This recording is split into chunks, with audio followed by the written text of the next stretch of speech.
We could all agree that our wounds and our families, the things we've experienced from our siblings or our parents, have affected how we love Jesus and how we love other people. And for a lot of us, the idea of community scares us because it awakens some of our greatest fears, some of those old messages we heard over and over again in our family narrative. And this, I just want to validate and tell you, sincerely, that this makes community genuinely very hard. Now, for many of you, you've seen this play out in what we call affectionately the cycle of community. Let's start with number one, because that's what you do. We call number one, idealization, the honeymoon phase, right? You just got into a community, you made it through basics. You know, it's like going to boot camp. And you feel like, now I'm really connected. I don't feel guilty anymore when they say, you should be in a community. You're like, I am in one. You're wearing the badge proudly. You really like the people who are in your community. They're fun. They might be cute or handsome, which is really helpful. And you're connecting, and you're excited, and you're like, man, community is amazing. You have to get into community. It is so good to be loved. And all of that's genuine. None of that is disingenuous. But it's kind of an idealization, right? Things are really glittery and sparkly, and it is awesome.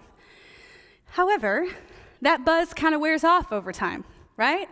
And people are like, how is community going? And you're like, it's fine.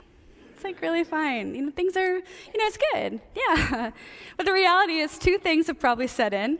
This is my professional opinion. One, a little something we call frustration. People start to irritate you. That's a real thing. Some of you are like, I don't know what you're talking about. It's you, right?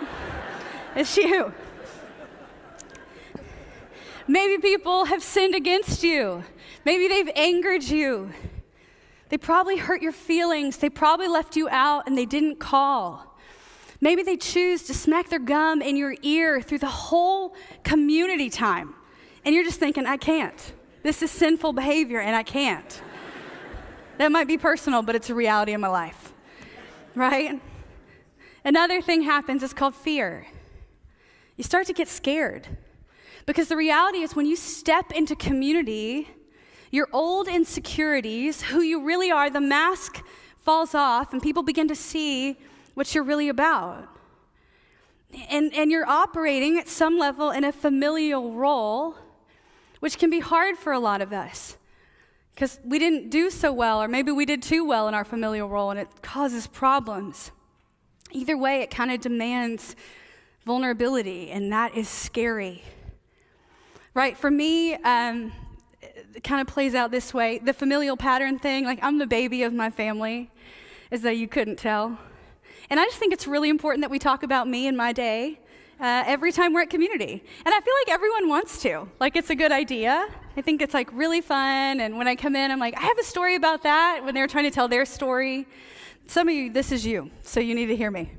Right? But this is how it plays out. And I leave community thinking, oh, my gosh. I just talked about myself. There's this, like, role I play in my family where I'm the special snowflake. And I love that role. And when I'm home with my family, it's awesome. We do what I want to do, and if we don't do it, I cry. and that's okay. But as we enter community, as we live out the life in a familial way, stuff comes up.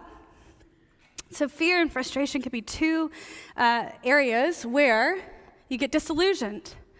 And you have a choice when you're entering in the disillusionment place. You can break it off, or you can accept. So you can break it off, you can bail. You can say, listen, they don't get me, they hurt me, they don't understand me, and I can't do it. It's just not going to work for me. I don't like them. They're frustrating and disappointing. They remind me of somebody I once knew, probably you. And you don't want to do it anymore. And so you can break it off and bail. Or you can accept that this is what community is like, that it's hard, that it's filled with broken people. And listen, you can run this cycle through just about any relationship in your life. You know, your spouse or your boyfriend or coworkers. Some of y'all need to run it through with your boyfriend and run that. But tonight, do that on your own time. But tonight, I want you just to take a moment, especially if you're in a Bridgetown community, to plot where you are. in this cycle. And I just want to say I want to say like 19 things about disillusionment. If you're there, the temptation will be to jump ship. And I just want to say to you that this is where I believe Jesus does some of his best work. In community, we become more like our Rabbi Jesus. And to become like Jesus, you have to live in community. It's part of the deal. And community is hard, yes. But it is in the crucible, the hard moments of community, that we are shaped into the image of Jesus, which is the goal. That's what we're after. So at Bridgetown, we're going to continually call you to that. To live in community because we're mean and malicious and want you to be with gum smackers? No. Because we want you to be shaped into the image of Jesus, and Jesus has said this is the way to do it. That's the call, and that's the reason.